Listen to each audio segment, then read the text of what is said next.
कल्पना कीजिए, भारत के एक प्राचीन मंदिर में जहां सूरज की किरणें पवित्र जल पर नृत्य कर रही हैं। आज से करीब 500 साल पहले एक संत गहन ध्यान से उठकर ताड़पत्रों पर कुछ लिख रहे हैं। उनके नेत्र अर्धमुंदित हैं, मानो वे इस लोक में नहीं किसी अन्य आयाम में विचरण कर रहे हों। वो लिख रहे हैं हमारे आज की दुनिया के बारे में।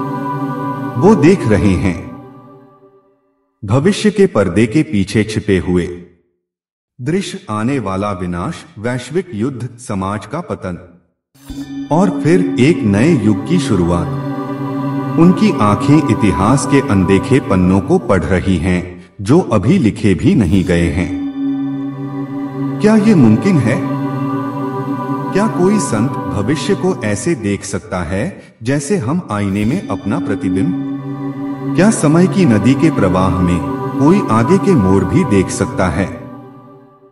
नमस्कार दोस्तों, आप देख रहे हैं हिंदी बुक बाइट्स, भारत के ज्ञान भंडार से वो अनमोल रत्न लाने वाला आपका अपना शो, जहां हम लाते हैं किताबों की दुनिया से वो ज्ञान जो आपकी सोच को बदल दे, आपके विचारों को नई दिशा दे।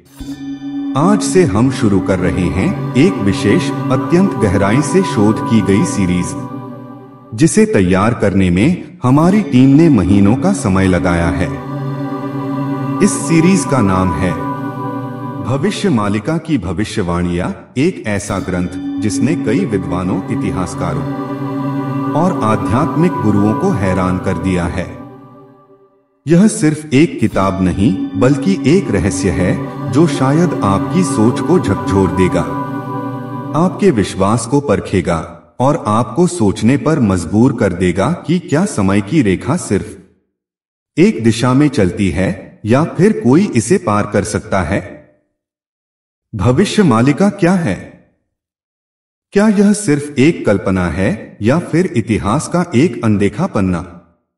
यह ग्रंथ सिर्फ एक धार्मिक रचना नहीं है, यह एक अद्भुत, अकल्पनीय भविष्यवाणी संग्रह है जिसे 16वीं शताब्दी में महान संत अच्युतानंद दास जी ने लिखा था। इतिहासकारों के अनुसार यह ओडिशा के पवित्र जगन्नाथ मंदिर से जुड़ा है, जहां पंचसखा संतों ने भक्ति आंदोलन का नेतृत्व किया था।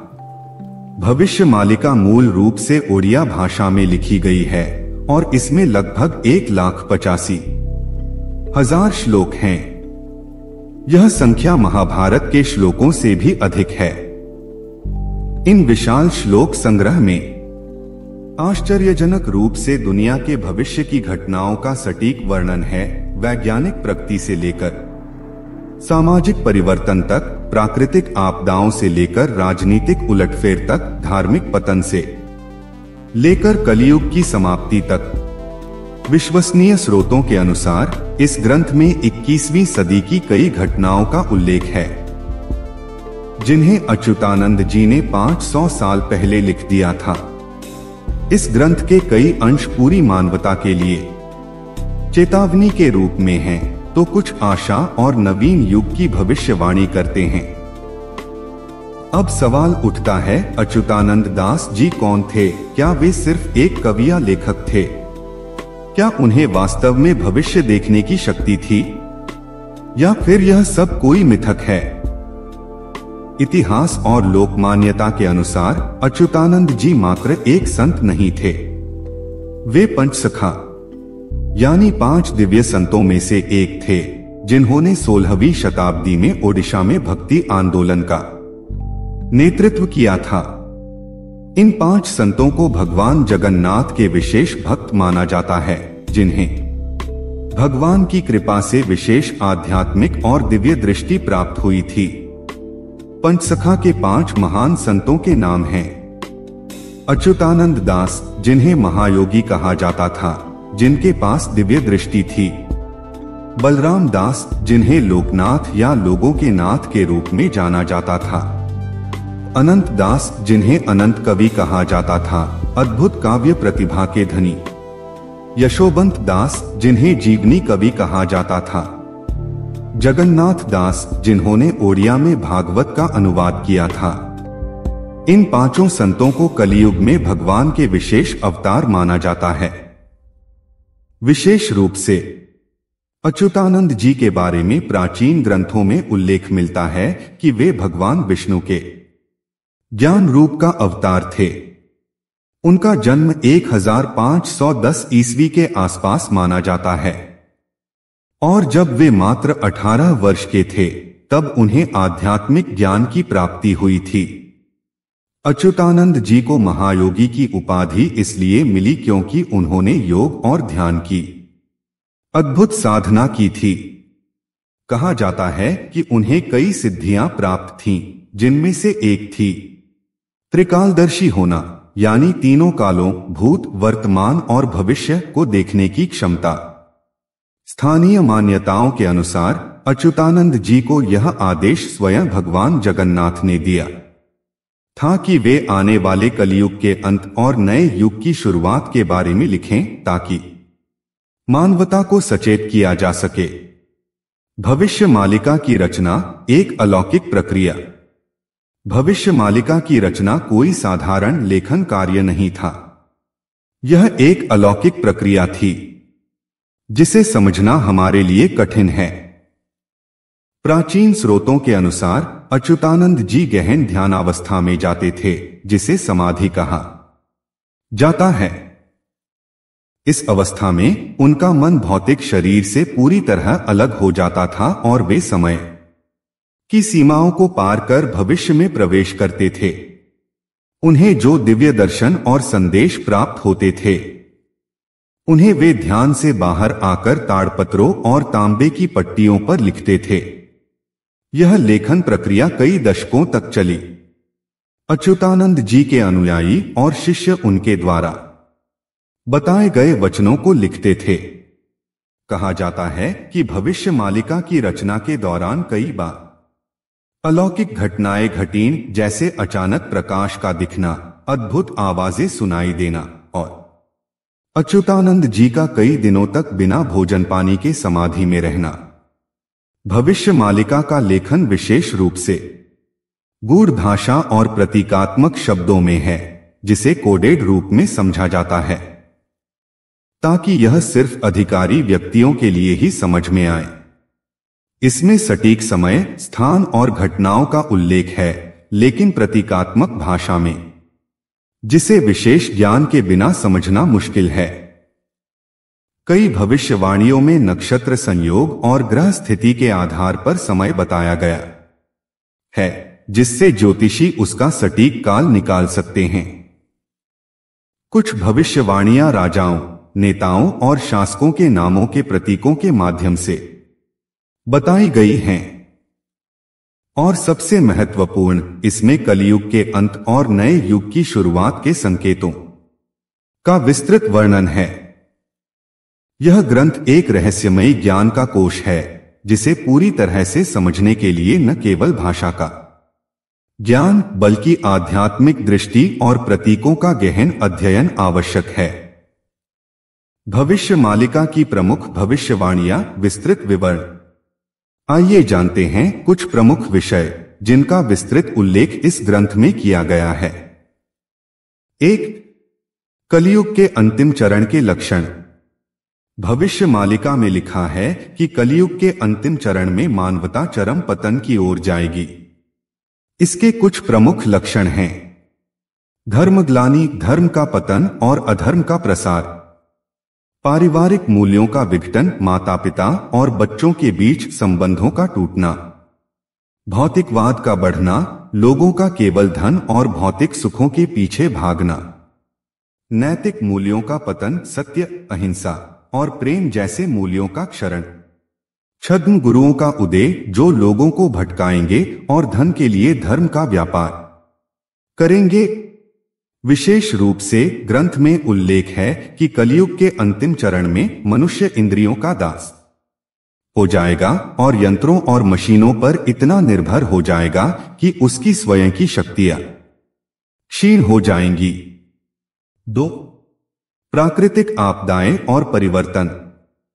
ग्रंथ में कई प्राकृतिक आपदाओं का विस्तृत उल्लेख है, जिनमें शामिल हैं भीषण भूकंप जो धरती को हिला देंगे और कई प्राचीन शहरों को नष्ट कर देंगे, समुद्र का उफान, समुद्र की सीमा बढ़ेगी और कई तटीय क्षेत्र डूब जाएंगे, जलवायु परिवर्तन, ऋतुओं का क्रम बदलेगा, कहीं अत्यधिक गर्मी तो कहीं अत्यधिक ठंड पड़ेगी, महामारियां जो पूरी दुनिया को प्रभावित करेंगी और लाखों लोगों की जान लेंगी, अकाल और भूखमरी, फसलों का नष्ट होना और भोजन की कमी।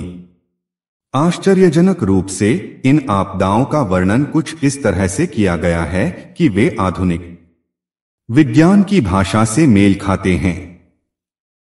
उदाहरण के लिए ग्रंथ में वायुमंडल के विषाक्त होने और सूर्य की किरणों के हानिकारक होने का उल्लेख है, जो वर्तमान प्रदूषण और ओजोन परत के क्षरण के समान लगता है। 3. राजनीतिक परिवर्तन और विश्व युद्ध। भविष्य मालिका में वर्णित सबसे चौंकाने वाली भविष्यवाणियों में से एक है महायुद्ध की भविष्यवाणी, जिसे प्रलयंकारी संग्राम कहा गया है। इस युद्ध में अनेक देश एक दूसरे के विरुद्ध खड़े होंगे, अदृश्य हथियार का प्रयोग होगा, जिससे क्षण भर में हजारों लोग मृत्यु के मुंह में समा जाएंगे। युद्ध के बाद विश्व व्यवस्था बदल जाएगी और नए शक्ति केंद्र उभरेंगे, कई देशों की सीमाएं बदल जाएंगी और कई प्राचीन सभ्यताएं नष्ट हो जाएंगी। विशेष रूप से भारत की भूमिका महत्वपूर्ण होगी, जो विश्व शांति के लिए नेतृत्व करेगा। ग्रंथ में एक विशेष उल्लेख है लोह पक्षियों का युद्ध, जिसे कई विद्वान आधुनिक युद्धक विमानों से जोड़कर देखते हैं। यह अद्भुत है कि 16वीं सदी में लिखे गए इस ग्रंथ में ऐसे 4 आध्यात्मिक जागरण और कल की अवतार। भविष्य मालिका की सबसे महत्वपूर्ण भविष्यवाणी है कल की अवतार का आगमन। हिंदू धर्म के अनुसार कल की भगवान विष्णु का 10वां और अंतिम अवतार हैं, जो कलियुग के अंत में अधर्म का नाश करने के लिए प्रकट होंगे। कल की अवतार कन्या संज्ञक देश कोई विशेष स्थान से प्रकट होंगे। उनके आगमन से पहले दुनिया भर में उथल पुथल मचेगी। वे श्वेत अश्व सफेद घोड़े पर सवार होकर आएंगे और तलवार धारण करेंगे। उनके आगमन के साथ अधर्म का विनाश होगा और धर्म की पुनर्स्थापना होगी। इसके बाद सत्ययुग की पुनः शुरुआत होगी, जहां सत्य, प्रेम और शांति का राज्य होगा। विशेष रूप से ग्रंथ में कल की अवतार के आगमन का समय और स्थान भी बताया गया है, जो कई ज्योतिषीय गणनाओं के अनुसार वर्तमान से अगले 20 से 25 वर्षों में हो सकता है। वर्तमान घटनाओं से संबंध और प्रासंगिकता। अब आप सोचेंगे, ये सब तो ग्रंथों में लिखा होता है, पर इसका हमारे वर्तमान से क्या लेना देना? क्या ये सब कहानियां हैं या फिर इनमें कोई सच्चाई है? तो सुनिए, क्या आपने कभी सोचा है कि आज की दुनिया में घट रही अनेक घटनाएं, जैसे कोरोना महामारी जिसने पूरी दुनिया को अपनी चपेट में लिया, रूस यूक्रेन युद्ध जिसने विश्व शांति को खतरे में डाला, जलवायु परिवर्तन जिससे प्राकृतिक आपदाएं बढ़ी हैं, परिवारों का विघटन और सामाजिक मूल्यों का पतन, आर्थिक असमानता का बढ़ना और धन का केंद्रीकरण, ये सब कहीं न कहीं भविष्य मालिका में पहले ही लिखे गए थे। कई अध्येताओं और विद्वानों का मानना है कि 2022 से लेकर 2027 तक की घटनाएं इस ग्रंथ में विशेष रूप से उल्लिखित हैं। वे इसे भारत के नॉस्ट्रेडमस की भविष्यवाणियों के समान मानते हैं। उदाहरण के लिए ग्रंथ में एक भविष्यवाणी है श्वास द्वारा फैलने वाली व्याधि जो पूरे विश्व को अपनी गिरफ्त में लेगी, जिसे कई लोग कोरोना महामारी से जोड़ते हैं। इसी तरह 2 बड़े देशों के बीच संघर्ष जिससे अन्य देश भी प्रभावित होंगे को कई विद्वान रूस यूक्रेन युद्ध से जोड़कर देखते हैं। क्या यह सिर्फ संयोग है या फिर इस प्राचीन ग्रंथ में वास्तव में भविष्य की झलक है? इस प्रश्न का उत्तर हर व्यक्ति को अपने विवेक से खोजना होगा। भविष्य मालिका पर शोध और प्रामाणिकता। भविष्य मालिका की प्रामाणिकता पर कई विद्वानों ने गहन शोध किया है। इस क्षेत्र में काम करने वाले प्रमुख अध्येताओं में हैं डॉक्टर राधाकृष्ण दास, ओडिया साहित्य के प्रख्यात विद्वान, जिन्होंने 40 वर्षों तक भविष्य मालिका पर शोध किया। प्रोफेसर नीलाद्रि मिश्रा, जो पुरी के श्री जगन्नाथ संस्कृत विश्वविद्यालय में प्राचीन ग्रंथों के विशेषज्ञ हैं। डॉक्टर सुभद्रा महापात्र, जिन्होंने पंचसखा साहित्य पर अपना जीवन समर्पित किया है। इन विद्वानों के अनुसार भविष्य मालिका के कई भाग अत्यंत प्रामाणिक हैं। ओडिशा के पुरी, भुवनेश्वर और कटक के विभिन्न मठों और मंदिरों में इस ग्रंथ की प्राचीन प्रतियां संरक्षित हैं। सबसे पुरानी ज्ञात प्रति लगभग 300 वर्ष पुरानी है, जो पुरी के एकादश रुद्र मठ में सुरक्षित है। हालांकि यह भी सच है कि समय के साथ साथ इस ग्रंथ में कई परिवर्तन और परिवर्धन हुए हैं। कई अनुयायियों और भक्तों ने अपनी व्याख्याएं जोड़ी हैं, जिससे मूल पाठ और बाद के योगदानों के बीच अंतर करना कठिन हो गया है। विवादास्पद होने के बावजूद विद्वानों का मानना है कि इस ग्रंथ का मूल आधार अच्युतानंद दास जी की रचना ही है, जिसे बाद में विस्तारित किया गया। कुछ रोचक तथ्य जो शोध से सामने आए हैं। भविष्य मालिका में वैज्ञानिक उपकरणों का वर्णन है, जैसे दूरदृष्टि यंत्र, टेलीस्कोप, टेलीविजन, आकाशयान, विमान और ध्वनि संचारक, टेलीफोन, रेडियो। ग्रंथ में भारत के स्वतंत्रता संग्राम का वर्णन मिलता है, जिसमें श्वेत वस्त्रधारी विदेशियों, अंग्रेजों के आगमन और फिर उनके अहिंसक संघर्ष से भारत छोड़ने का उल्लेख है। आश्चर्यजनक रूप से ग्रंथ में भारत विभाजन और उसके बाद 3 प्रमुख युद्धों 1962, 1965, 1971 का भी संकेत मिलता है। यहां तक कि आधुनिक तकनीकी क्रांति का भी वर्णन है, जिसमें मनुष्य के हाथ में समाया छोटा यंत्र जो पूरी दुनिया से जुड़ेगा, मोबाइल फोन, इंटरनेट का उल्लेख है। हालांकि यह भी ध्यान देने योग्य है कि इन व्याख्याओं के पीछे कई बार पूर्वाग्रह हो सकते हैं, जहां वर्तमान घटनाओं को देखकर प्राचीन पाठ में उनका अर्थ खोजा जाता है। भविष्य मालिका के अनुसार आने वाला समय। इस ग्रंथ का सबसे रोचक और आशावादी पहलू यह है कि यह सिर्फ विनाश और संकट की भविष्यवाणी नहीं करता, बल्कि नए युग की शुरुआत का भी वर्णन करता है। भविष्य मालिका के अनुसार कलयुग के अंतिम चरण में मानवता को कई कठिनाइयों और संघर्षों से गुजरना होगा, लेकिन इसके बाद सत्ययुग की शुरुआत होगी, जिसके प्रमुख लक्षण होंगे धर्म की पुनर्स्थापना, जहां शुद्ध आध्यात्मिकता का प्रसार होगा, बाह्याडंबर नहीं, वसुधैव कुटुंबकम की भावना, दुनिया एक परिवार की तरह रहेगी, प्रकृति के साथ सामंजस्य, मनुष्य प्रकृति के साथ सामंजस्य से रहेगा, नए तकनीकी विकास जो प्रकृति के अनुकूल होंगे, शांति और समरसता का वातावरण, युद्ध और संघर्ष का अंत। विशेष रूप से ग्रंथ में उल्लेख है कि भारत इस नए युग में विश्व गुरु की भूमिका निभाएगा और यहां से आध्यात्मिक ज्ञान का प्रसार पूरी दुनिया में होगा। एक रोचक उल्लेख यह भी है कि इस नए युग में प्राचीन ज्ञान और आधुनिक विज्ञान का समन्वय होगा, मानव मन की छिपी हुई शक्तियों का विकास होगा और लोग भौतिक सुख के साथ साथ आध्यात्मिक उन्नति को भी महत्व देंगे। हिंदी बुक बाइट्स की आगामी श्रृंखला। यह तो बस शुरुआत है दोस्तों। भविष्य मालिका एक विशाल ग्रंथ है और इसे समझने के लिए हमने इसे कई भागों में विभाजित किया है।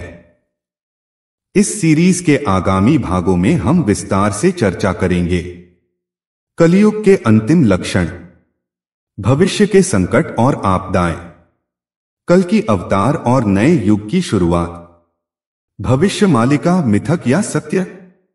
इस पूरी श्रृंखला में हम विशेषज्ञों, विद्वानों, धार्मिक नेताओं और वैज्ञानिकों से साक्षात्कार भी प्रस्तुत करेंगे जो इस विषय पर अपने विचार साझा करेंगे।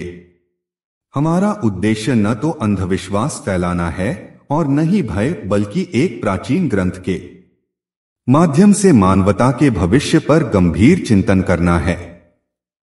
भविष्य को जानने की चाह हर युग में इंसान के भीतर रही है।